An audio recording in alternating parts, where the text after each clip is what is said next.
बिस्मिल्लाहिर्रहमानिर्रहीम। अस्सलाम वालेकुम डियर स्टूडेंट्स, प्रोफेसर ज़ुहैब नए लेक्चर के साथ हाजिर। स्टूडेंट्स, हम बीएससी मैकेनिक्स का चैप्टर नंबर 5 फ्रिक्शन पढ़ रहे हैं और आज इसका क्वेश्चन नंबर 4 सॉल्व करेंगे। स्टेटमेंट है कि a uniform semi circular wire hangs on a rough peg. ठीक है जी। The line joining its extremities making an angle of 45 degree with the horizontal. It is just on the point of slipping. Find the coefficient of friction between the wire and the peg. ये थोड़ा सा मामूली सा complicated किस्म की इसकी figure है, तो आइए इसको हम साथ साथ पढ़ते हैं और साथ साथ इसको ड्रॉ करते हैं। तो सबसे पहले तो ये समझें कि ये पैग क्या चीज़ है। पैग ये देखें, मैंने एक इधर ये देखें, ये कपड़े सुखाने के लिए ये ख़वातीन यूज़ करती है ना, इस तरह का पैग। तो अभी यहाँ पे जैसे ये है, यहाँ पे इसमें से एक तार गुज़र रही है, यहाँ पे तो ये तार ज़रा स्ट्रेच्ड है, सीधी है। तो हमारे क्वेश्चन में ये एक सेमी सर्कुलर किस्म की तार है जो इस तरह के एक पैग में से गुज़र रही है। ठीक है, जब हैंग कर रही है, उसको लटकाया गया है। तो ये चीज़ आपको समझ में आनी चाहिए कि एक यूनिफॉर्म है, यानी इसका कोई ना कोई फिर वेट भी होगा, और सेमी सर्कुलर वायर है, यानी पूरा सर्कल नहीं है बल्कि आधा सर्कल है। और तो इस तरह की जो सेमी सर्कुलर एक वायर है जो आधा सर्कल की तरह है, वो हैंग कर रही है एक रफ पैग के ऊपर। ठीक है जी। रफ पैग का मतलब ये हो कि इसकी कोई ना कोई फोर्स ऑफ फ्रिक्शन होगी, और the line joining its extremities making an angle of 45 degree with the horizontal. तो ये सबसे पहले तो मैं यहाँ पे अब आपको एक पहले वायर ड्रॉ करता हूँ। ये है हमारे पास एक सर्कल, और यहाँ पे हम इसको सेमी सर्कल कर लेते हैं। सॉरी, नहीं हुआ।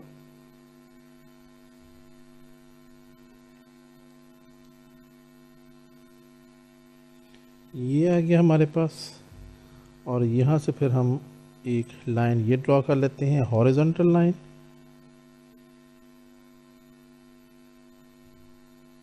ये आ गया। अब ये चूंकि सेमी सर्कुलर वायर है, तो हम इसको, ये वाला हिस्सा इसका क्या हो जाएगा, इसको हम इरेज कर देते हैं ऐसे। इस पॉइंट का नाम हम रख लेते हैं ए, इस पॉइंट का नाम हम रख लेते हैं बी, और यहाँ पे कोई फ़र्ज़ किया पॉइंट है जिसके ऊपर ये wire circular semi circular form में, इस पॉइंट का नाम हम रख लेते हैं फ़िलहाल पी ही रख लेते हैं। तो ए पी बी ये एक सेमी सर्कुलर वायर है जो यहाँ पी पैग के ऊपर हैंग की गई है। ठीक है जी। और जो इसके एक्सट्रीमिटीज़ हैं, the line joining it's extremities, extremities कहते हैं इसके एंड पॉइंट्स को। तो इसके एंड पॉइंट्स कौन से हैं, एक ये बी है और ये ए है, और इसको ये जो लाइन जॉइन कर रही है, क्योंकि ये एक्चुअल में ये वायर है, ये जस्ट एक लाइन है, तो इसको हम थोड़ा सा वो कर लेते हैं ताकि ये हमें पता चल जाए कि ये एक्चुअल में वायर नहीं है, ये जस्ट एक लाइन है, इमेजिनरी लाइन। जो ये लाइन क्या करती है, ये इस हॉरिजॉन्टल के साथ 45 डिग्री का एंगल बना रही है। ये क्वेश्चन में हमें गिवन है। अब हमने करना क्या है, it is just on the point of slipping, यानी यहाँ से बिल्कुल स्लिप होने के करीब है, यानी यहाँ से ये पैग हटा दिया जाए तो ये जो वायर है ये धड़ाम से इस डायरेक्शन में नीचे की तरफ गिर जाएगी। तो चूँकि ये इस तरफ गिरेगी तो इसकी जो फोर्स ऑफ फ्रिक्शन है वो इसके अपोजिट होगी। तो ये हम यहाँ पे इसकी फोर्स ऑफ फ्रिक्शन ड्रा कर लेते हैं। ये इसकी फोर्स ऑफ फ्रिक्शन हो गई। यहाँ पे फ़र्ज़ कर लें कि इस का जो सेंटर पॉइंट है वो फ़र्ज़ किए ये इसका सेंटर पॉइंट है, और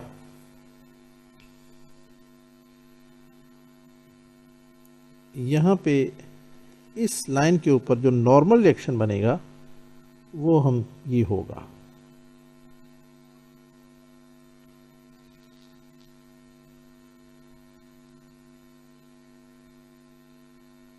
ये हो गया इसका सेंटर, सॉरी इसका नॉर्मल रिएक्शन। और ये नॉर्मल रिएक्शन को मैंने खींच के इस पॉइंट ओ के साथ मिला दिया, इसका नाम हम रख लेते हैं पॉइंट ओ।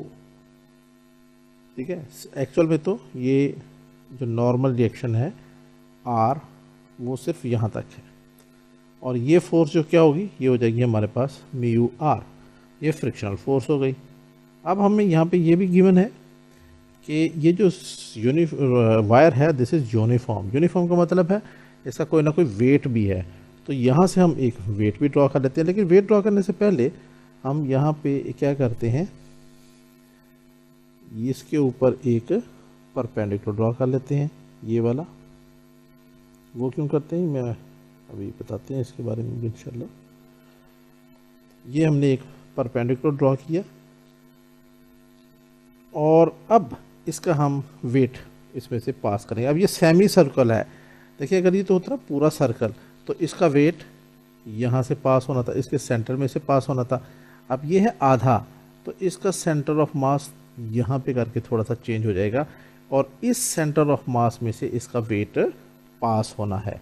तो इसका फिर सेंटर ऑफ मास जो है वो तकरीबन ये बनेगा, ये हम यहाँ पे ड्रॉ कर लेते हैं।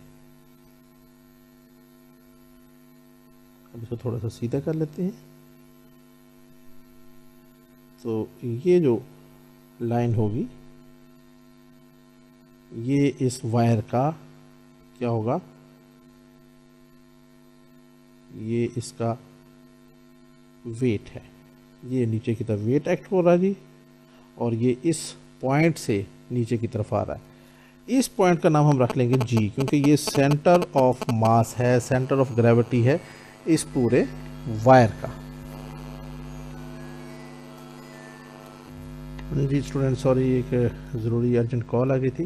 तो ये हमने यहाँ पे ये बताया कि ये जो वेट है इस वायर का, सेमी सर्कल वायर का, वो इस पॉइंट से गुजर रहा है, और ये पॉइंट जो है इसका सेंटर ऑफ मास होगा। क्योंकि ये अब एक रेगुलर शेप बॉडी नहीं है, ये एक इरेगुलर शेप बॉडी बन गई है।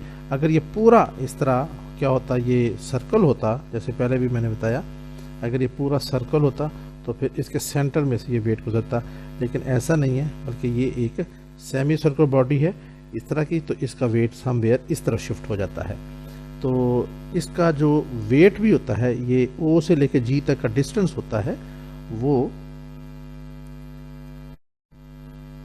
ये अगर इसका जो रेडियस है हम फर्ज कर लेते हैं this is equal to R, ये भी आर होगा, तो इसको ये बराबर होगा 2r ओवर पाई। और ये पेज नंबर 96 है इसी क्यू के गौरी साहब की बुक का, उसके पेज नंबर 96 के ऊपर एक एग्जांपल है जो इसमें यह प्रूव किया गया है कि एक सेमी सर्कुलर जो वायर है उसका centre of mass 2r over पाई होता है। तो ये हो गया हमारे पास। अब हम इस फिगर को फाइनलाइज कर लेते हैं, इन चीज़ों को मिटा देते हैं। अब आप देखें ये आ गया हमारे पास वेट, इसको बैलेंस करने के लिए ये जो लाइन ऊपर जा रही है दैट इज़ रिएक्शन फोर्स।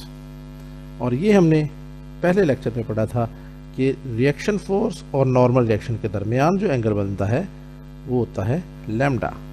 अब अगर ये लैम्डा है तो इसका बिल्कुल सामने वाला एंगल ये भी लैम्डा बनेगा, because this is alternate angles, एक दूसरे के बिल्कुल सामने वाले एंगल्स। और हमें क्या ज़रूरत पड़ेगी, यहाँ पे ये एंगल जो है दिस इज़ 90 डिग्री, ये 45 डिग्री है, तो फिर ये एंगल हमारे पास क्या बन जाएगा, ये भी हमारे पास 45 डिग्री बनेगा। तो जैसे ये लैम्डा और उसके सामने वाला लैम्डा, तो ये 45, तो इसके सामने वाला ये भी 45 डिग्री होगा। ठीक है जी। और फिर ये एंगल जो है वो हमारे पास 90 डिग्री है, तो ये वाला एंगल हमारे पास क्या बन जाएगा, ये दोबारा ये 90 डिग्री, ये 45 डिग्री, जैसे यहाँ पे 90 डिग्री, ये 45, तो तीसरा भी 45 होगा, और यहाँ पर भी ये 45 डिग्री बन जाएगा। तो जब ये 45 डिग्री बन गया तो फिर ये वाला एंगल क्या बनेगा, ये हमारे पास आएगा। ये पूरा एंगल जो है वो 180 होता है, इस लाइन से लेके इस लाइन तक। ये जिसे मैं वाइट से शो कर देता हूँ एक दफ़ा, ये सारा हमारे पास 180 डिग्री है। तो इस 180 डिग्री में से ये 45 डिग्री निकाल दें तो ये रेड वाला बच जाएगा, जो कि हमारे पास क्या बनेगा, 135 डिग्री। ये एंगल आ गया। तो ये हमारी फिगर कंप्लीट हो गई। अब हम इसको थोड़ा सा लिख भी लेते हैं। जी स्टूडेंट्स, तो यहाँ पे ये डिस्क्रिप्शन हमने लिख दी है। Let P B the position of the peg, ये A position of the peg, and A P B, ये ए यहाँ से पी और ये बी, ये A P B be the semi circular wire with centre ये ओ एट पॉइंट ओ। ठीक है जी। और देयरफॉर ओ से लेके पी तक ये सारा जो है, ये सारे पॉइंट्स क्या होंगे, ये इसका रेडियस होगा। देयरफॉर आर इसका O P is equal to R हो जाएगा। Let G be the centre of the wire through which weight of the wire passes downward, ये वाला पॉइंट। और ये हमने अभी आपको बताया ओ से लेकर जी तक का डिस्टेंस ये 2r ओवर पाई के बराबर होता है। ये सेंटर ऑफ ग्रेविटी इसका जो हमने मालूम किया, ये पेज नंबर 96 के ऊपर ये एग्जांपल मौजूद है क्यू के गौरी साहब की बुक में। अब इसके बाद हमने ये एंगल्स निकाले, तो ये हमारे पास एंगल्स आ जाएंगे। ये लैम्डा और ये 135 डिग्री, ये हमने प्रूव किए हैं। तो हम यहाँ पे लिखेंगे एंगल ए ओ जी, ये ए, ये ओ और ये जी, ये वाला एंगल 90 डिग्री बन रहा है। ए ओ जी इज इक्वल टू 90 डिग्री। तो इसके 90 डिग्री होने की वजह से फिर क्या होगा,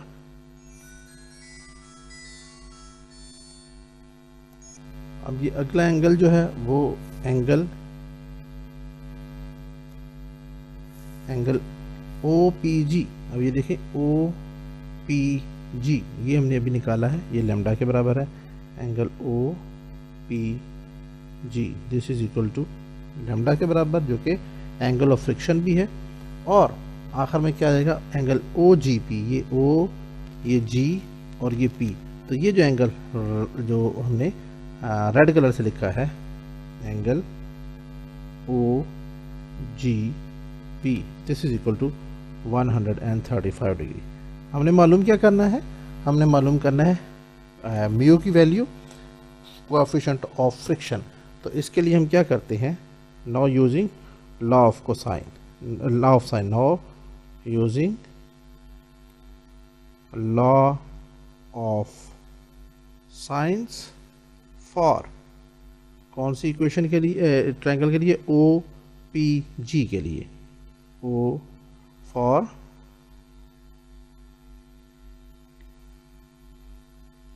ट्रायंगल ओ पी जी। तो ये क्या हो जाएगा फिर, अब आप देखें ये ओ पी या पहले आप ओ जी ले लें, ये ओ जी और इसके अपोजिट जो एंगल बनता है वो है लैम्डा। तो ये हो जाएगा साइन लैम्डा, ओ जी ओवर साइन लैम्डा। और फिर ओ पी, ये वाला ओ पी, और उसके अपोजिट एंगल ये रेड कलर वाला साइन ऑफ 135 डिग्री। तो ये हम अगले पेज पे ले जाते हैं। तो ये हमारे पास है, हमने पहले लिखा O G divided by sine of lambda, and this is equal to फिर ओ पी और उसके नीचे ओ पी और उसके नीचे sine 135 degree, sine of 135 degree. अब ओ जी किसके बराबर है, ये हमने अभी मालूम किया है। ये ओ जी हमने इसको हमेशा नंबर 1 क्या दें, 2r ओवर पाई के बराबर है।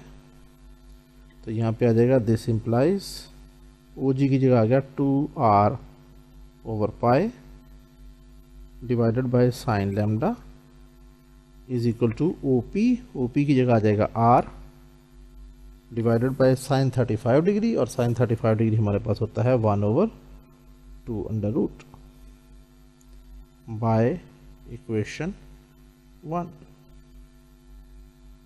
ये हमने वैल्यू पुट कर दी। दिस इम्प्लाइज, आप क्रॉस मल्टीप्लिकेशन कर दें तो हमारे पास आ जाएगा, ये इधर आ जाएंगे तो हमारे पास क्या बन जाएगा, ये r इंटू साइन लैम्डा हमने इधर लिख लिया पहले, R into sine lambda is equal to, अब इन दोनों की multiplication 2r over pi multiply by 1/2 under root.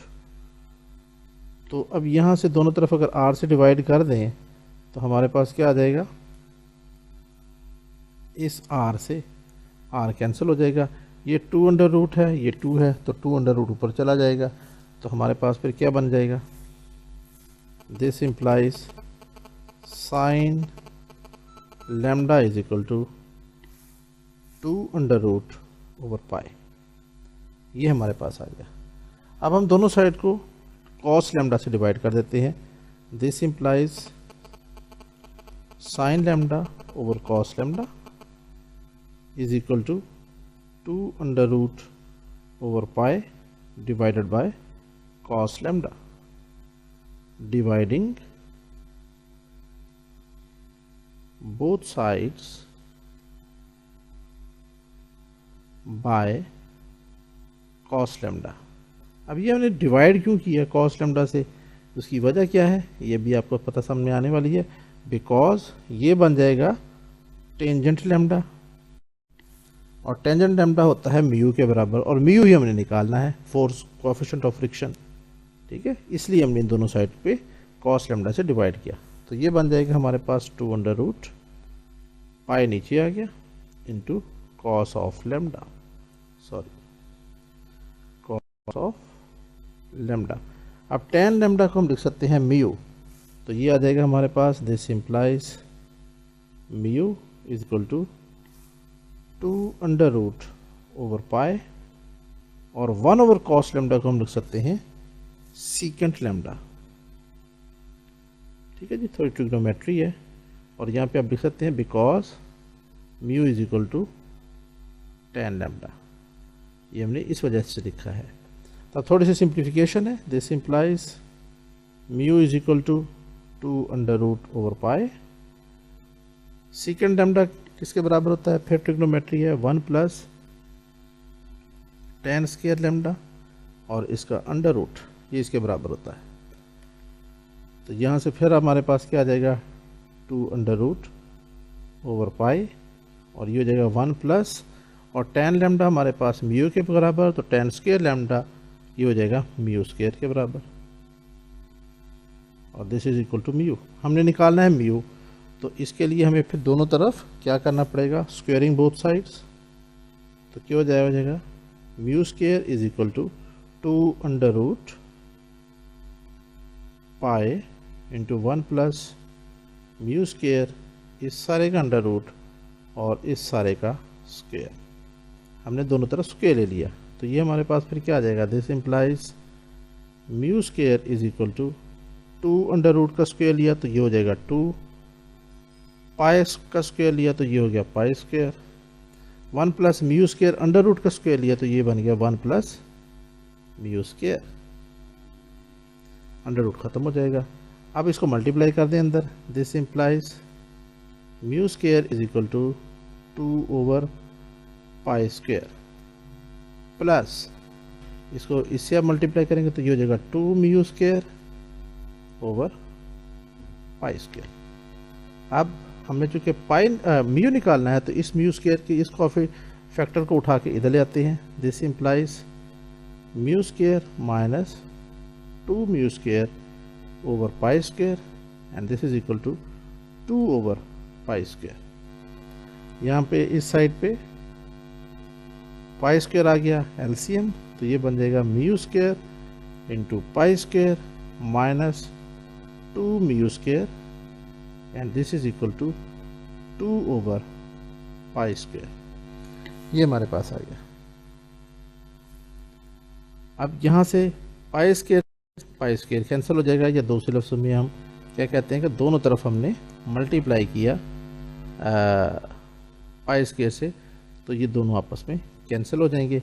बाकी हमारे पास क्या रह जाता है, दिस इम्प्लाइज यहाँ से हमारे पास कॉमन आ गया म्यू स्क्वायर, वो बाहर आ गया, पीछे रह गया pi square minus 2 is equal to 2।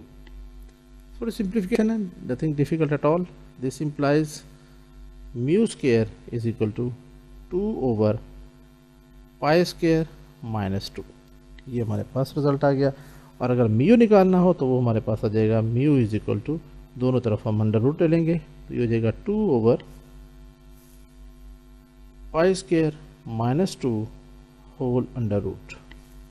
So this implies mu हमारे पास आ जाएगा 2 का अंडर रूट लिया तो ये बन जाएगा 1.414 डिवाइडेड बाय π² -2, इसको आप सॉल्व करेंगे तो ये बन जाएगा 2.806 और ये हो जाएगा हमारे पास, this implies mu is equal to 0.504। और स्टूडेंट ये हमारा आंसर है।